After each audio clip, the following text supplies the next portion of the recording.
자, 이제 우리 아이들이 그 지금 앞에서 설명드렸던 자사고 외국 국제고에 가기 위해선 무엇을 준비해야 되는가? 제3장 준비물입니다. 무엇을 준비해야 되는지를 이제 설명을 해드리려면 이게 이상과 현실을 이야기를 해드려야 돼요. 가장 이상적인 생활기록부, 세상에 존재하지 않는 이상적인 생활기록부, 세상에 존재하지 않는 이상적인 학생, 그리고 세상에 존재하지 않는 이상적인 자기소개서, 이런 이야기를 먼저 드려야 됩니다. 그러니까 준비물을 얘기할 땐 당연히 이상적으로 이런 걸 준비하면 좋다라고 당연히 말씀드려야 하겠죠. 근데 이제 필수인 것과 필수가 아닌 것들이 존재합니다. 그래서 좀 나눠서 얘기를 좀 해보도록 할게요. 일단 이제 푸념부터 시작해보죠. 우리 어머님들, 아버님들. 우리 아이가 도대체 언제쯤 철이 들어서 목표의식을 가지고 무언가 준비를 하고 주도적으로 행하게 될까? 라고 생각을 하시고 있다면 잘못 생각하고 계신 겁니다. 안 들어요. 아이들이 이제 철을 들어서 이렇게 막 주도적으로 무언가를 하겠다는 어떤 동기부여가 내재적으로 되는 경우가 굉장히 드뭅니다. 내재적으로 동기부여가 돼서 목표의식을 가지고 열심히 공부하고 있는 학생들은 이미 목표의식이 있는데 이런 고민을 한다. 아이가 언제쯤 철들까라는 고민을 하고 있다는 건 우리 아이가 철들긴 아직 멀었다는 거예요. 그러면 갑자기 이 이야기를 왜 하냐면 목표를 가진 아이로 성장시키기 위해서 목표의식을 심어주는 과정이 필요하다는 거예요. 아직 철이 덜 든 아이들에겐. 이런 곳에 가면 좋고 막연하지만 그곳에 가게 되면 내가 이상적인 고등학교 생활을 할 수 있을 것 같고 그곳에 가기 위해서는 이러한 고통? 이러한 것들을 감내해야 된다 라는 개념들이 좀 필요하게 된다는 거죠. 그렇기 때문에 일단 제일 먼저 준비해야 될 것은 아이에게 어떤 학교에 대한 목표의식을 심어주는 것입니다. 그래서 어떤 목표의식을 아이에게 심어주고 나면 우리 아이들이 내가 저 학교를 가고 싶다, 내가 저 학교를 지원하고 싶다, 이런 생각들을 막연히 하면서 그 학교에 지원하기 위해서 무엇이 필요할까라는 걸 학원 선생님이나 혹은 이제 선배들이나 뭐 다양한 자료들을 통해서 간접적으로 듣게 되면서 점점 그것이 구체화되거든요. 사실 어릴 때부터 준비하는 것이 가장 좋지만 일반적으로 시험이 없는 1학년 때는 자신의 실력을 알지 못하기 때문에 막연하게 이제 준비를 시작하기 마련이고 2학년, 3학년 때 실질적으로 자신의 시험 점수가 갈만하다고 판단되어 있고 1학년 때부터 미리 준비한 학생이 굉장히 이상적인 생활기록부를 가지게 되겠죠.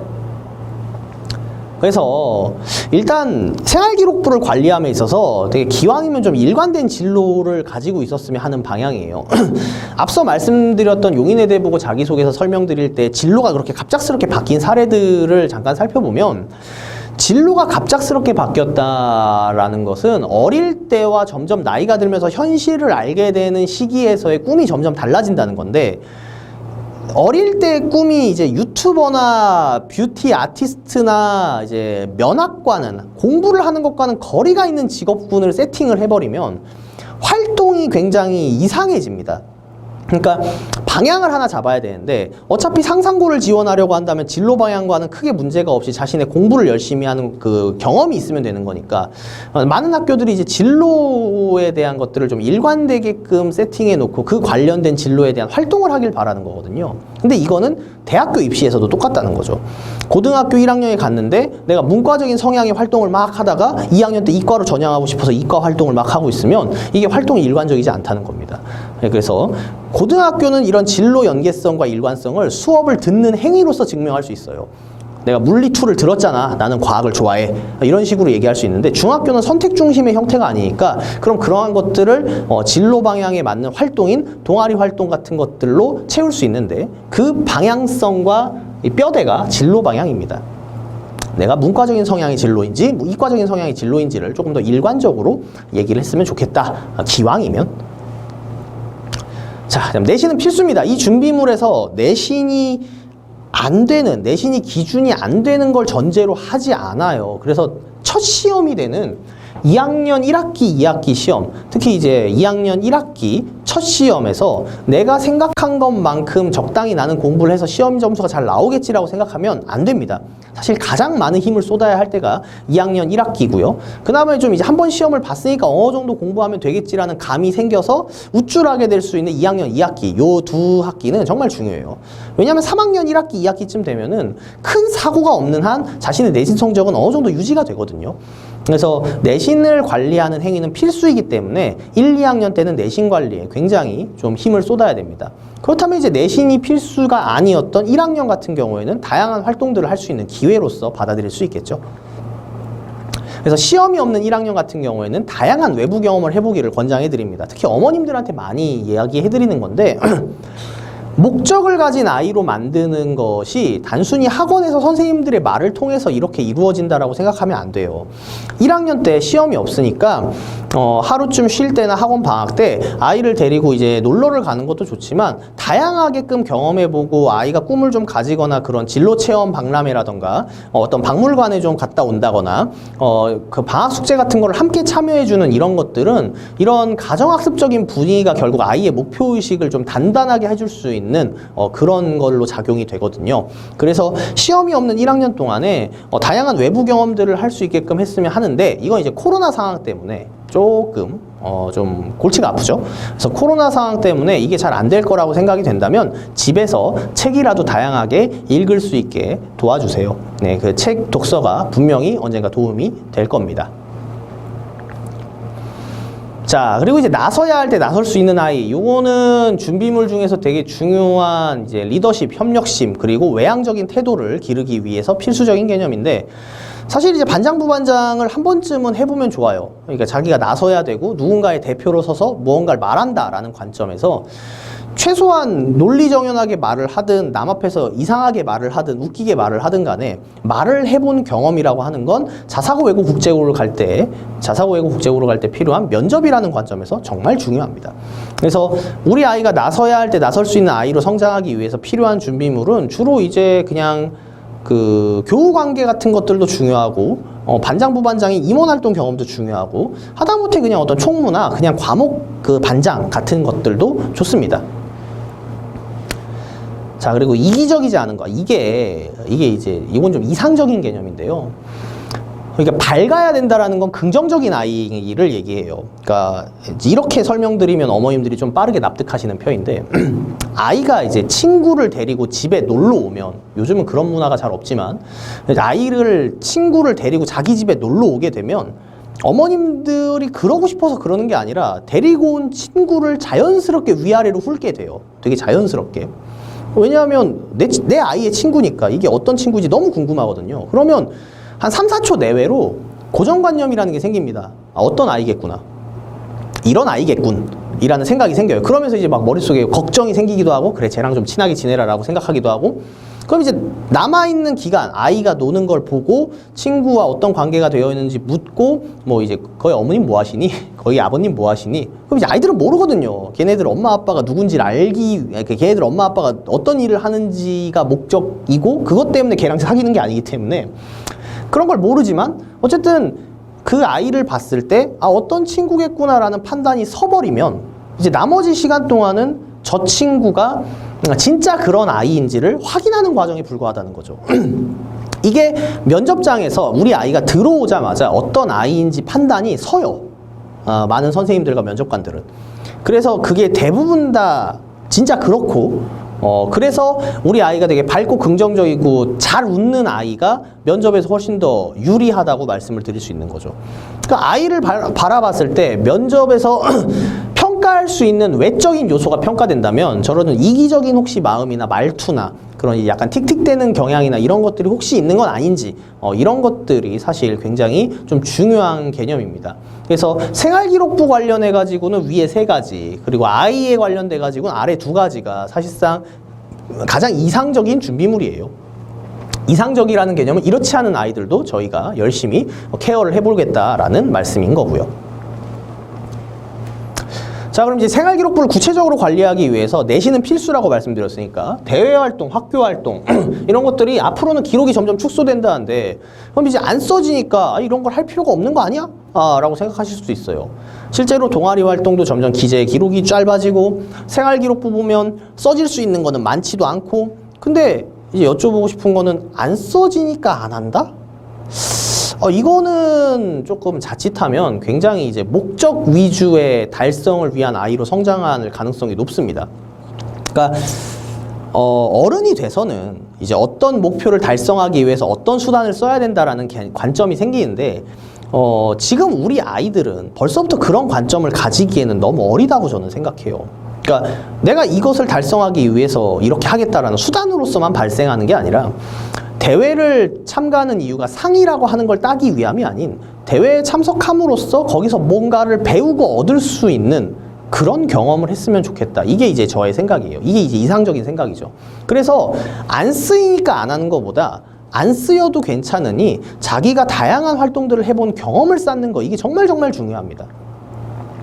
그래서 이제 추천드리는 몇 가지 활동들이 경기도 꿈의 학교라는 활동이 있어요. 교육청 주관에서 경기도 꿈의 학교라는 활동이 다양한 학교 학생들이 모여가지고 같이 어떤 하나의 주제에 대해서 강사분을 모시고 공부를 하는 방과후 학교 같은 느낌인 건데, 예를 들어서 코딩을 이제 전문적으로 공부를 하고 싶은데 학생이 한 10명 정도 모여서 선생님을 이렇게 모셔가지고 강의를 들을 만한 비용적인 부분이나 장소적인 부분에 대한 협찬이 어려우니까 경기도 교육청이 이제 이렇게 주관하는 곳에 문의를 하는 거죠. 저희가 이제 코딩 교육을 이렇게 듣고 싶습니다. 그 경기도 꿈의 학교를 신청합니다. 라고 하면은 이런 경기도 꿈의 학교를 통해서 교육청에서 주관하는 활동을 통해서 다양한 활동들을 경험해 볼 수 있다는 거죠. 코딩이나 뭐 자동차 조립이라던가 아니면 이제 실험도 있을 수 있고요. 토론 같은 것들도 있을 수 있을 것입니다. 자, 그리고 각종 실험, 수학활동, 영재활동 이런 것들인데, 영재활동 기록을 일반적으로 도말 처리를 해요. 까맣게 칠한다는 소리입니다. 영재활동 처리를 까맣게 칠하는데 확인이 생활기록부에서 안 되는 게 문제가 아니라 수학활동에서 영재 관련 학교에서 제시하는 활동이나 아니면 다양한 실험 활동들을 통해서 그게 영재 관련 활동이라고 말하는 것이 아닌 그 활동을 통해서 그 과정에서 내가 무엇을 배웠어요 라는 에피소드는 자기소개서에서 쓸 때 가장 이상적인 소재예요. 그래서 다양하게 실험을 할 수 있으려면 실험 동아리 같은 걸 추천을 해드리겠죠. 그리고 수학활동, 영재활동 같은 경우에도 이제 학교에서 제시하고 있는 활동들, 문제풀이 활동도 괜찮고요. 아이들과 같이 무언가 토론해 볼 수 있는 활동도 괜찮고 여러 가지 활동들을 해보면 좀 좋겠다라고 말씀드립니다. 특히 이 경우엔 이과생들은 좀 굉장히 필수적으로 했으면 하는 바람이고요. 자, 전문가와의 인터뷰, 연락, 소통, 이 부분은 이제 진로 연계성을 살리기 위한 개념인데 예를 들어서 자신이 의사가 되고 싶다면 자신의 주변에서 찾을 수 없다면 의사로서 유명한 분에게 메일을 보내보거나 연락을 드리면서 혹시나 인터뷰가 가능할까요? 제가 궁금한 게 있어서 뭘 좀 여쭤보고 싶은데요 같은 이런 전문가와의 인터뷰 같은 경우는 굉장히 좀 추천하는 활동 중에 하나입니다. 예를 들어 외교관 같은 경우에는 뭐 외교 캠프 같은 거를 갔다 오면서 그 사람들과 얘기를 해볼 수 있는 경험이 있을 수도 있고요. 의사랑 변호사 같은 경우들도 전문가와 인터뷰 약속을 통해서 인터뷰를 한 내용들을 가지고 보고서를 쓴 다음에 그게 생활기록부에 작성이 될 수도 있게끔 이렇게 선생님에게 어필하는 거죠. 다음 진로 연계성을 살릴 수 있는 각종 대회 이런 경우 이제 뭐 토론, 디베이트, 독서 아니면은 실험, 설계, 뭐 물로켓 같은 그런 과학의 날 행사 같은 것도 괜찮고요. 각종 행사들을 통해서 우리가 이런 진로 연계성을 좀 살릴 수 있으면은 굉장히 좋겠다라고 생각을 합니다. 그리고 출판, 유튜브 제작, 블로그 운영. 이제 언택트 시대가 되고 디지털 시대가 되면서 실제로 학교에서 할 수 있는 활동 외적으로 자신이 책을 출판해 본다거나 자가 출판 플랫폼이 있기 때문에 자기가 쓴 책이 출판이 될 수가 있죠. 그리고 유튜브를 제작하거나 이제 옛날에는 그냥 유저 크리에이터 UCC 정도로 마무리했지만 자신이 직접 제작한 영상을 유튜브에 올림으로써 자기가 이제 유튜버로서 이런 취미 활동을 하면서 문제점을 막 이제 촬영한다던가 뭐 주로 기자를 꿈꾸는 사람들이나 아나운서를 꿈꾸는 사람들이 이런 형태들을 좀 많이 활동을 하는 편이죠. 어떤 그 시도에 있는 어떤 문제점을 취재한다거나 인터뷰를 한다던가 자신의 블로그를 통해서 블로깅을 통해 가지고 어떤 사회 문제에 대한 것들을 스크랩을 하거나 블로그에 담아놓는 형태로 해서 자료를 조사한다거나 좀 집계하는 형태, 이런 활동들도 굉장히 추천하는 편입니다. 그래서 일단 이 모든 활동들을 기반으로 할 때 몇 가지 한 가지 좀 더 설명을 더 드리면 이 활동들을 기반으로 선생님께 저 이런 활동을 하고 있어요 라고 말씀드릴 수 있는 아이였으면 좋겠어요. 그러니까 그런 활동을 하고 있고 그런 활동을 통해서 실제로 자기 자사고나 외고국제고에 가는데 생활기록부에 이런 게 좀 써지면 좋다고 제가 이제 배워서요, 아니면 제가 그런 것들을 해보고 싶어서요, 이렇게 어필을 했을 때 담당 선생님이나 담임 선생님이 그런 것들을 생활기록부 한 줄 한 줄에 써주는 것들이 쌓여서 자기의 소중한 생활기록부가 되는 것이거든요.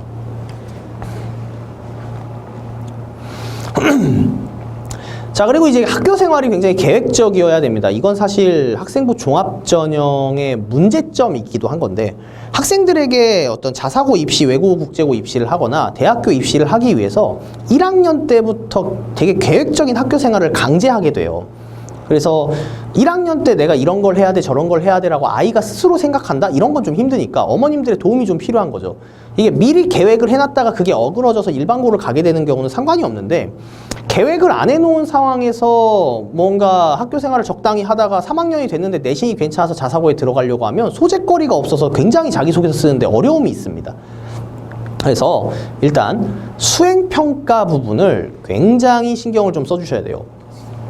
학교 내부적으로 아까 말씀드렸던 대외활동 외에 학교 생활기록부에 써질 수 있는 세부능력 및 특기사항은 교과 선생님이 수행평가 결과에 대한 평가와 아이가 수업 시간에 어떻게 수업을 들었는지를 가지고 평가하게 돼요. 그러니까 당연히 학교 생활을 성실하게 임해야 되는데, 그 성실하게 임한 것 중에서 결과물이 나와서 객관적으로 평가할 수 있는 것이 바로 수행평가라는 거죠. 보고서 양식의 수행평가이거나 PPT를 발표하는 형태이거나 조별과제 같은 것들에 대한 수행평가는 내 진로와 관련이 있든 없든 성실하게 임하고 그 성실하게 임한 자료들을 잘 집계해 두어야 됩니다. 저희가 이제 매번 물어볼 때, 이 수행평가 했다고 이렇게 적혀져 있는데 이거 기억나니? 라고 물어보면 기억이 안 나요 라고 얘기하는 경우가 너무 많아요. 그럼 자기소개서가 진척이 진짜 안 되거든요. 그러면 3학년 3월 달에 들어와서 입시를 하겠다는 학생들이 3학년 3월 달에 들어오면 제일 먼저 물어보는 생활기록부를 관리하면서 이런 거 해봤어? 저런 거 해봤어? 이렇게 물어봤을 때 아무것도 기억이 나지 않으면 결국 3학년 때 다 해야 돼요. 근데 3학년 때 내신 관리도 해야 되고 선행 공부도 나가야 되고 이런 상황에서 동아리 활동도 해야 되고 수행평가도 해야 되고, 그러니까 되게 바쁘게 움직이게 된다는 거죠. 미리미리 조금씩 해놓으면 훨씬 더 나은 자기소개서를 얻을 수 있습니다. 그래서 연결성 있는 수행평가, 주로 이제 보고서를 작성해서 제출할 수 있는 형태가 대부분인데, 문과생들 같은 경우에는 이제 사회나 이제 국어 수행평가 등에서 뭐 미래 자신의 명함 만들기라던가 아니면 역사 관련된 직종을 하는 사람은 역사 국사의 수행평가에서 무언가를 좀 생각해 볼 수도 있겠죠. 과학이나 수학에서의 수행평가 부분에서 활동적인 부분에 대한 거, 뭐 작도라던가 아니면 실험이라던가 이런 것들에 대한 수행평가 내용이나 자기가 실험을 설계해 본 경험 같은 것들은 굉장히 좀 중요하게 다루어질 수 있는 개념이에요. 그리고 이제 자율동아리 활동은 이게 이제 매년 3월 달이면 자율동아리가 이제 개설이 어느 정도 완료가 돼 버리는데 4월 초까지 이때를 놓쳐버리면 자율동아리 활동을 1년 동안 거의 못하게 되는 경우들이 많아요. 이미 개설이 되어 있는 상황이니까 중간에 들어가기도 쉽지가 않고. 그래서 자율동아리 활동을 본인이 직접 만들어서 하거나 이제 저희가 이제 입시를 합격생을 모셔다 놓고 이제 합격생 인터뷰를 할 때마다 하나같이 후회하는 게 뭐니? 그럼 동아리 활동을 조금 더 했었어야 되는 것 같다. 미리부터 동아리 활동 해놓을 걸 이라는 얘기를 정말 많이 들어요. 그래서 우리가 자율동아리 활동 같은 것들을 꼭 좀 챙겨볼 수 있도록 하자. 자율동아리 활동 추천하는 건 역시나 실험, 토론, 그 외에 자기의 꿈과 관련된 여러 가지 활동들, 모의유행 활동 같은 것도 괜찮고요. 외교를 꿈꾼다고 한다면 다양한 몇 가지 활동들을 통해서 자신의 역량을 보여줄 수 있으면 좋겠다. 자, 선생님과의 소통, 적극성. 예. 그러니까 교무실에 사고를 저질러서 가는 게 아닌 선생님과 잘 지내고 선생님에게 이쁨 받는 아이가 너무 당연하게 생활기록부는 이쁘게 써질 거예요. 그러니까 선생님에게 적극적으로 이런 소통을 할 수 있는 상황이어야 될 거고, 선생님에게 소통을 적극적으로 할 때 가장 좋은 포지션은 역시나 임원 활동을 하고 있는 상황인 거거든요. 그래서 선생님에게, 그리고 각 과목 선생님들에게 적극적으로 자신이 무언가를 열심히 하고 있다는 걸 어필할 수 있는 학생이었으면 좋겠어요. 근데 여기서 이제 특히 독서 같은 경우가 자기가 이제 책을 읽었으면 독서록을 담임 선생님한테만 이렇게 꾸준히 제출하는 경우가 많은데, 그러지 말고 적극적으로 수학 관련 책을 읽었으면 수학 선생님에게, 내가 사회 관련 책을 읽었으면 사회 선생님에게 제가 이런 책을 읽었고 독서록 여기 있습니다 이렇게 내주면 생활기록부상에 이렇게 과목별로 독서록이 채워지게 되겠죠. 그 정도의 적극성은 필요하다고 생각합니다. 독서, 독서입니다. 이게 다른 건 모르겠고 우리 아이들이 중학생으로서 얻을 수 있는 간접 경험이라고 하는 건 독서가 최고예요. 공신력 있는 형태에서 독서라고 하는 것을 따라올 수 있을 만큼의 면학 분위기적인 개념이 없어요. 그러니까 유튜브를 시청한다. 각종 교육용 유튜브나 다양한 정보의 바다인 인터넷을 통해서 무언가를 하고 있지만 우리 선생님들이 느끼기에 결국 이 지식을 회귀해가지고 다시 원래점으로 돌아오게 되면 독서만큼 되게 뛰어난 게 없거든요. 간접 경험을 해보든 지식을 얻든 아니면 내가 무언가를 체험해 볼 수 있는 수단으로서 독서만한 게 없다라고 확신합니다. 요즘 아이들이 책을 진짜 많이 안 읽어요. 책을 진짜 많이 안 읽어서 텍스트 읽는 능력, 리딩 능력 자체가 굉장히 떨어져 있고 텍스트를 읽고 이해하고 해석하는 추론 능력도 굉장히 부족해요. 그러니까 책을 많이 읽지 않고 유튜브를 통해서 그러한 정보를 간접적으로 받아들이기 때문입니다. 그러니까 누군가가 책을 많이 읽지 않은 상태에서 어떤 추론 능력을 갖추거나 내가 글을 쓴다거나 하는 것은 자기소개서를 쓸 때도 어떤 표현이 굉장히 어린 학생들을 보면 책을 많이 안 읽은 학생들이에요. 그래서 어릴 때부터 책을 좀 많이 읽게끔 해주시고 설사 그 책이 자기 진로와 상관이 없다 하더라도 즐겁게 읽을 수 있는 너무 어렵지 않은 책 상관없습니다. 예를 들어 리처드 도킨스의 이기적 유전자를 읽어야 된다. 아니면은 이제 청소년 권장도서로서 나와 있는 여러 가지 소설들을 읽어야 된다. 우주에 관련된 천문학자를 꿈꾸니까 칼 세이건의 코스모스를 읽어야 된다. 이런 것들은 다 필요 없다는 거예요. 그게 우리 아이가 읽었을 때 재미있는지 그리고 아이가 손에 책을 쥐고 어쨌든 끝까지 읽을 수 있는지 이게 우선시 되어야지 그 전에 이제 이게 추천도서니까 읽어! 그러면 이제 책 자체를 되게 싫어하게 됩니다. 그래서 그런 것들 좀 신경 써 주셔야 되겠어요. 독서 역시나 신경 많이 써야 됩니다. 필수는 아니에요. 근데 책을 몇 권 이상 읽어야 된다 카더라 믿지 마십시오. 용인외 대보고 들어가려면 1년에 한 20권씩은 읽어서 도합 60권을 읽어야 된다더라 이런 얘기를 마치 정해진 가이드처럼 얘기하는 컨설턴트들이 있는데 절대 아닙니다. 절대. 제가 이제 2년 전에 보내줬던 용인외 대보고 합격생은 2학년 때 독서 기록이 빵번이었어요. 합격합니다. 근데 이제 다만 그것에 준하는 뭔가 여러 가지 활동들이 있어야 될 것이고 독서 기록을 억지로 양적으로 기록되는 형태로 채우려고 하지 마세요. 그럼 나중에 이제 오히려 그걸 토대로 자기소개서를 쓸 때 더 어려워집니다. 마지막으로 이제 봉사활동인데요. 봉사활동은 필수는 아니지만 몇몇 직종에서는 좀 봉사활동을 추천을 드리는 직종들이 있어요. 그러니까 사회적 약자를 배려하는 직업분들은 봉사활동이 좀 필요해요. 그리고 그 봉사활동의 퀄리티가 진짜 사회적 약자를 배려해보는 봉사활동이어야 된다고 생각해요. 예를 들어서 학교에서 제시하는 이제 급식 도우미나 분리수거 담당 같은 걸 해도 봉사활동 시간은 채워져요. 근데 이제 독거노인이라든가 장애인이라든가 사회적으로 좀 약자로서 평가될 수 있는 사람들을 도와주는 행동을 해야 하는 그런 직종들이 몇몇 있어요.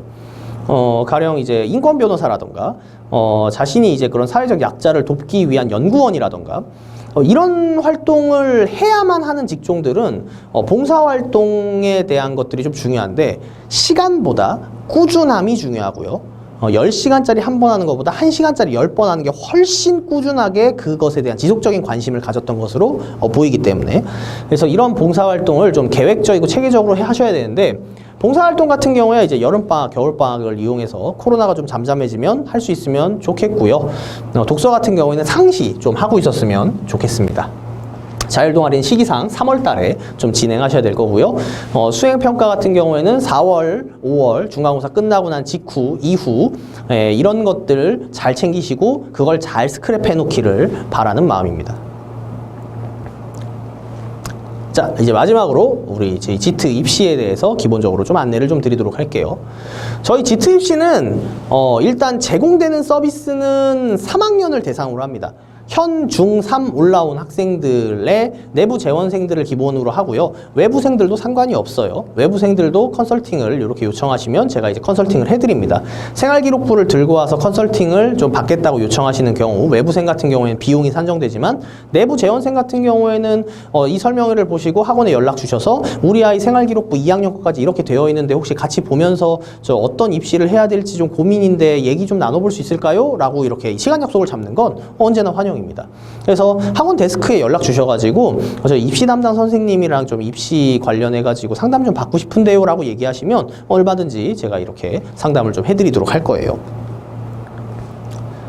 일단 저희가 입시로서 서비스를 제시해 드릴 수 있는 것이 크게 두 가지인데 자기소개서랑 면접입니다. 일단 자기소개서를 작성을 시작을 해야 돼요. 우리 아이들이 자기소개서를 작성을 해봐야 되는데, 자기소개서 작성에서 제일 중요한 것은 이제 용인 외대부고를 기준으로 할 때는 진로 방향성에 대한 것들, 이런 것들을 좀 캐치하는 겁니다. 상상고는 좀 별개의 이야기죠. 상상고는 저런 것들이 이제 중요하지 않습니다. 근데 진로 방향성이라고 말을 하면 제가 아이들에게 오리엔테이션 할 때도 똑같이 얘기하는데, 직업을 자꾸 얘기해요. 진로 방향성을 얘기하는데 직업을 얘기합니다. 근데 진짜 중요한 건 뭐냐면 직업이 아니라 꿈이거든요. 이게 잡이랑 드림은 다른 거잖아요. 직업을 원하는 게 아니에요. 어떤 꿈을 가지고 있는 건지를 원하는 거죠. 직업은 그 꿈을 이루기 위한 수단인 것이고요. 그러니까 내가 의사가 되고 싶어가 아닌 어떤 의사가 되고 싶어라고 생각할 수 있는 아이로 성장시켜야 한다는 거죠. 그리고 자기소개서에서도 그 방향이 드러나야지 우리 아이가 어떤 방향을 향해서 바라보고 있고 그걸 위해서 열심히 정진하고 있구나라는 걸 깨닫게 해줄 수 있다는 겁니다. 그래서 제일 먼저 해야 될 건 역시나 진로 방향성에 대한 이야기인 것 같아요. 그리고 이러한 자기소개서를 쓸 때 이제 활동을 제시하고 보고서를 작성하는 이런 방향을 3학년 때라도 늦지 않게 저희가 이제 제시를 좀 해줍니다. 그러니까 이제 예시를 좀 들면 3학년에 왔는데 아무런 활동도 없어요. 아무런 활동이 없으면은 일단 예를 들어 아나운서 같은 경우에 아나운서를 하고 싶다. 활동을 해놓은 게 아무것도 없습니다. 그럼 이제 뭘 시킬까요? 현직 아나운서에게 필요한 뭐 저널리즘에 대한 개념, 저널리즘이 무엇이라고 생각하느니, 저널리즘이 뭐니? 뭐 이런 것들을 이제 물어볼 거고요. 저널리즘이란 무엇인지를 보고서 같은 걸 써보지 않을래? 그럼 누구한테 제출해야 될까? 사회일까? 언론의 탄압이나 이런 것들이 나오는 도덕일까? 이런 선생님들한테 이런 걸 제시해보자. 방송에서 수학적 능력이 좀 필요한데 수학적 능력이 필요하다는 걸 통계 데이터라는 거를 어떤 식으로 활용하고 있는지 이런 거를 좀 확인해 볼까? 3학년 2학기 때 마침 통계 파트를 배우니까 수학적인 영역과 연계성을 따지기 위해서 통계에 대한 이야기를 좀 써보면 좋지 않을까? 제시를 하는 겁니다. 유튜브를 통해서 언론인이라고 하는 것이 언론인은 무엇을 하는 사람인지 그럼 이런 것들을 전문가들과 인터뷰 같은 걸 혹시 해볼 수 있을까? 이런 걸 이제 제시를 하는 거예요. 그래서 꾸준하게 이런 실험을 해보지 않을래? 이런 실험이 코로나 때문에 학교에서 하기 힘들어? 그럼 재료를 사가지고 혹시 해볼 수 있지 않을까? 치과 의사를 꿈꾸니? 치과 의사에서 그럼 이런 씹는 작용에 대한 효율성을 실험해보기 위해서 뭐 표면적에 대한 실험을 해볼 수 있지 않을까?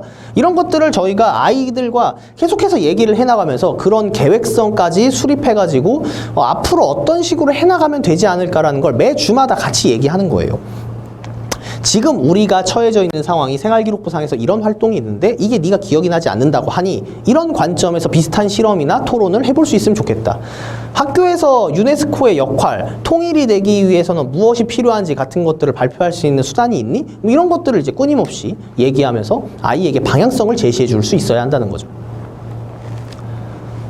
자, 그리고 저희 자기소개서에 대한 첨삭은요 되게 중요한데 1:1 개별 첨삭입니다. 저희는 그러니까 첫 3주 정도를 아이들을 모아놓고 오리엔테이션을 해요. 그 오리엔테이션에서는 아까 여기 말했던 내가 되고 싶은 직업의 방향성은 무엇인지, 내가 어떤 사람이 되고 싶은지를 좀 생각해보자 라는 오리엔테이션과 생활기록부를 스스로 분석해보고, 아이들이 자기 생활기록부 읽어본 적 한 번도 없어요. 디테일하게 자기 생활기록부를 읽어보면서 이런 활동들이 있었구나라는 걸 밑줄을 미리 좀 쳐놓고 자기소개서 같은 것들을 써보는 활동들을 미리 3주 정도 할 때는 다 같이 얘기합니다. 모든 학생들 다 공통이니까. 근데 이제 그 다음부터는요 1:1로 딱 붙어가지고요 아이들의 개별적인 맞춤 자기소개서가 나와야 하는 거예요. 예를 들어 강의실에 30명 앉혀놓고 자기소개서 첨삭 방법을 알려주고 일괄적으로 학교에서 수행평가했던 거 일단 다 써와봐, 학교에서 자기가 공부했던 내용들 선행 어디까지인지 다 써와봐, 이런 식으로 그 입시 컨설팅을 진행해버리면 돈 벌기는 쉬운데 그렇게 해버리면 아이들이 굉장히 획일적인 자기소개서가 나올 수밖에 없습니다. 그러니까 저희가 생각하는 자기소개서라는 건 자신의 이야기를 하는 것이기 때문에 선생님들의 책임을 통해서 우리 선생님들이 한 사람당 학생 하나에게 한 명의 선생님이 이렇게 배정되면 담당 선생님이 배정되는 겁니다.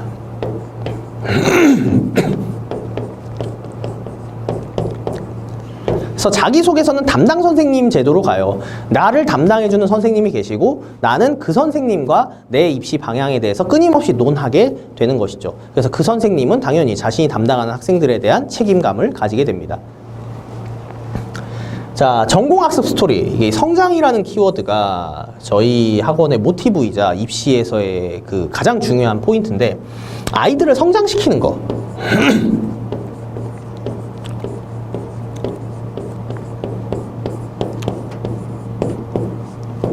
자기소개서를 완성시킨다라는 개념이나 활동을 한다라는 개념들은 모두 저 성장을 하기 위한 그 과정이죠.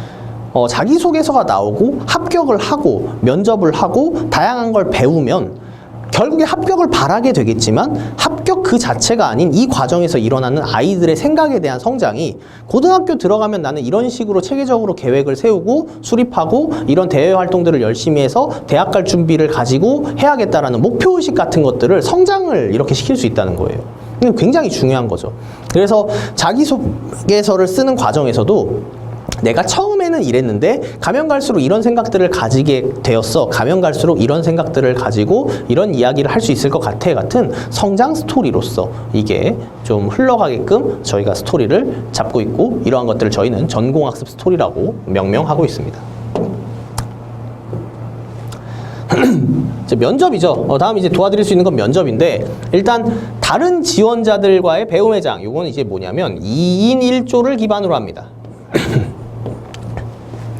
그러니까 우리 아이들이 면접을 하다 보면은 제일 궁금한 것들이 뭐냐면, 다른 친구들도 나처럼 혼날까? 뭐 이런 개념들을 정말 많이 궁금해해요. 그러니까 면접장에 들어가서 선생님이랑 모의 면접을 하는데 이제 자꾸 막 깨지고 뭐 이렇게 해야지 저렇게 해야지 얘기를 들으면서 내가 되게 못하는 건가? 이런 생각을 들면서 다른 친구들의 면접을 사실 보고 싶어 합니다. 당연히 이제 다른 친구들과의 면접을 보기 위해선 같은 자리에 있어야 되니까 저희가 이제 주마다 시간표를 짤 때 2인 1조로서 면접에 들어가서 편성할 수 있게끔 이렇게 시간표를 짜려고 해요. 그러면 한 사람은 앉아서 이제 듣고 있고, 한 사람은 면접을 하고 있고, 선생님들의 피드백이나 이런 것들을 같이 들을 수 있는 것이죠. 다만 같은 학교를 지원하는 학생들끼리 모아놓고 면접을 하게 되면 자신의 답변을 100% 역량을 발휘해서 이야기를 잘하지 못합니다. 지원자가, 경쟁자가 바로 옆에 있기 때문이죠. 때문에 저희는 용인외대부고 학생이면 다른 이제 상산고 학생이라던가, 북일고를 지원하는 학생이면 김천고 학생이라던가, 이런 식으로 다른 학교를 지원하는 학생들끼리 이렇게 매칭시켜서 서로의 어떤 그 견제나 이런 것들을 하지 않고 편안하게 면접을 하면서 저 친구는 잘하는구나, 저 친구랑 같은 학교를 쓰면 안 되겠군, 저 친구가 저만큼 잘하니까 나는 그거보다 더 잘해야지, 이런 생각들을 가질 수 있게끔 저희가 2인 1조 프로그램으로 가고 있습니다. 자, 그리고 저희가 이제 매년 공통질문들, 학교별 공통질문들은 제가 이제 매년 업데이트를 합니다. 이제 기존의 20개의 면접 질문들 외에 플러스 알파가 되어 있는 것들을 가지고 있고요. 그리고 이제 그것들 중에서 좀 트렌드에 벗어나 있는 질문이라고 하는 것들을 좀 솎아내면서 요즘 트렌드에 맞는 면접 질문들을 제가 좀 자꾸 만들려고 해요. 면접 질문은 대학교의 선행학습 역량평가라고 불리는 대학교 수시 면접을 하는 그런 질문들을 가지고 제가 중학교 수준으로 맞춰가지고 이렇게 수준을 좀 낮춰서 면접 공통질문을 이렇게 따로 제작을 하고 있죠. 그리고 기출 기반의 개별 문제, 이제 개별 질문이 이제 메인인 용인외대부고나 이런 학교들 같은 경우에는 기출 문제를 많이 봐야 어떤 식으로 출제가 되는구나 하는 걸 감을 잡을 수가 있습니다. 그러니까 저희가 이제 학원이 대형 학원이고 학생들이 워낙에 많다 보니까 매년에 이제 입시를 하고 실제로 면접장에 갔다가 돌아오는 학생들이 많이 있죠. 그러니까 저희가 그런 기출 문제들을 항상 가지고 있고, 그런 기출 문제들을 기반으로서 개별 문제들을 좀 트렌드를 쫓아서 만들고 있습니다. 자, 아까 이제 자기소개서는 저희가 그 담당제라 그랬어요. 근데 면접 담당 선생님이라는 개념은 지트 전체 선생님을 말합니다. 그러니까 면접 담당 선생님, 면접을 담당하는 선생님은 지트 모든 선생님들이 입시를 하는 모든 선생님들이 면접을 담당해 주세요. 그러니까 수학을 가르치는 사람이 어떻게 그럼 자기소개서 첨삭도 하고 면접도 하나라고 생각하실 수 있겠는데, 저희 실적이 곧 실력입니다. 저희가 지금까지 해오면서 외고 합격률이 영어 학원들보다 높았고, 자사고 합격률이 자기소개서 오탈자가 수학 선생님이라고 많거나 그렇지 않아요. 논리정연하게 쓰는 거나 이런 것들은 단연간 면접 연습을 통해서 면접을 하면서 한 선생님과 면접만 하면 그 선생님이 원하는 방향성으로만 대답을 하게 되는데, 면접장에는 어떤 선생님이 면접관으로 앉아있을지 모르는 거잖아요. 실제 면접을 했을 때. 그러면 그렇게 하나의 방향성으로 맞춰져 있는 형태는 위험해요. 그거랑 안 맞는 사람이 들어와서 들어버리면 벌써 이제 탈락을 해버리는 상황이 생겨버리죠. 그래서 저희 지트 내에는 뭐 트집을 잡으면서 질문을 하는, 추가 질문하는 선생님도 있을 거고, 논리를 기반으로 해가지고 따박따박 논리정연하게 반박을 하는 선생님도 있을 거고, 사례를 들어보라는 선생님도 있을 거고, 어떤 사례를 계속해서 파고들면서 그런 사례는 조사해봤냐고 물어보는 선생님도 있을 거예요.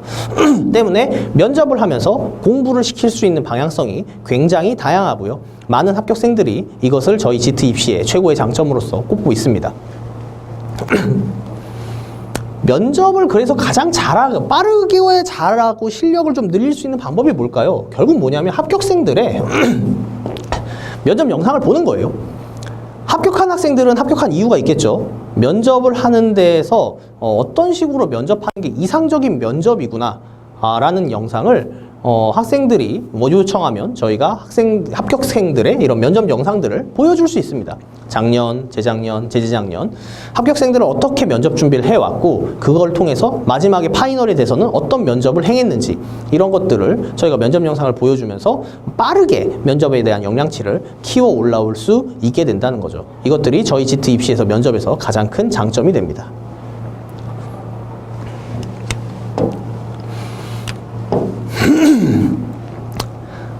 그래서 이제 저희가 매년 이제 사실 드리고 싶은 말씀은 결국 실적이 실력이라는 개념인데, 이런 프로그램에 그럼 합류를 하려면 어떻게 해야 되느냐? 그런 프로그램이 언제 시작해서 어떤 프로그램의 흐름을 가지고 있느냐? 라고 물으신다면, 일단 왼쪽이 이제 영재학교랑 국과학고를 준비하는 영재센터에 대한 프로그램이고요. 오른쪽 같은 경우에는 저희가 이제 자사고 외고 중등부에서 진행하는 프로그램입니다. 근데 저희가 이제 모집 시기를 좀 큼직큼직하게 2달에 한 번씩 모집을 해요. 그래서 이제 3월 달에 한 번, 5월 달에 한 번, 그리고 이제 7월 달에 한 번, 그리고 이제 마지막으로 11월 달에 한 번인데, 9월 달에 중간에 한번 모집을 할까 말까는 현재 인원수랑 그리고 아이들의 이제 수행평가랑 중간고사 일정을 보면서 얘기합니다. 왜냐면 이제 저때 추석 연휴가 있기 때문에 중간고사 일정과 이제 그것에 의해서 9개월 달에 이제 모집하는 건 가변적인데요. 1대1 케어 프로그램이다 보니까 사실 합류 시기가 대형 모집 시기가 이때인 것이지, 합류하는 시점 자체는 언제든지 좀 자유롭게 조정이 가능해요. 다만 이제 저희가 이제 하는 것이 3월 달에 들어오시면 오리엔테이션이랑 기본적인 진로, 생활기록부, 자기소개서에 대한 기본적인 내용들을 전부 다 다룬 상태에서 시작을 하고요. 담당 선생님이 배정돼서 실제로 스타트를 하게 되는 1대1 케어가 스타트하게 되는 시점은 5월 달부터입니다. 5월달 일주일에 한 번 1시간씩 담당 선생님과의 미팅을 통해서 자기소개서가 점점 갱신돼 나가는 방식이죠. 그래서 기말고사를 대비하는 6월달이 됐을 때 7월 여름방학 하기 전에 자기소개서가 준초안 정도는 나와주는 거, 이게 이제 저희의 목표예요. 3월에 스타트한 친구들, 5월에 스타트한 친구들은 어느 정도 초안이 나왔을 때 7월부터 이제 10월 정도까지 이제 면접에 좀 들어가게 되고, 면접에 들어가면서 자기소개서가 발전합니다. 그러니까 면접에 들어가는 시점이 자기소개서가 100% 완성되는 시점은 없어요. 면접에 들어갔을 때 내가 이 면접을 통해서 자기소개서를 좀 더 발전시킬 수 있겠구나, 이 내용을 썼더니 선생님들이 이런 걸 물어보네, 이런 걸 조사해야지, 조사해보니까 자기소개서에 쓸만한데? 이런 식으로 이제 자기소개서가 발전해 나가는 거죠. 그리고 이제 학교별로 디테일하게 양식에 맞춰서 10월 달부터는 맞춤식으로 작성을 하게 되는데, 왜냐하면 7월이랑 9월 전까지는 학교별로 자기소개서 양식이 어떨지 그냥 작년 기준에 맞춰가지고 이렇게 좀 공부를 시켜요. 근데 실제로 고등학교 입시에 대한 안이 정확히 발표되는 시기가 8, 9, 10월쯤이기 때문에 이때 이제 자기소개서 양식이 정확히 확정되면 거기에 맞춰서 이제 정확한 수정을 들어가게 되고요. 이제 11월 달에 과학고 입시가 마무리가 되면서 과학고 입시 마무리된 친구들 중에 떨어진 친구들은 또 희망자에 대해서 자사고, 외고, 국제고를 이렇게 또 지원할 수 있습니다. 그래서 11월 달에 들어왔는데 자기소개서가 하나도 안 써져 있으면요, 일반적으로는 좀 받기가 어려워요. 그러니까 자기소개서를 어느 정도는 써놨어야 11월 달에 스타트를 하더라도 어느 정도 얘기를 할 수 있는 거고, 늦어도 8월, 7월이면은 좀 시작을 했으면 좋겠다라고 저는 생각을 합니다.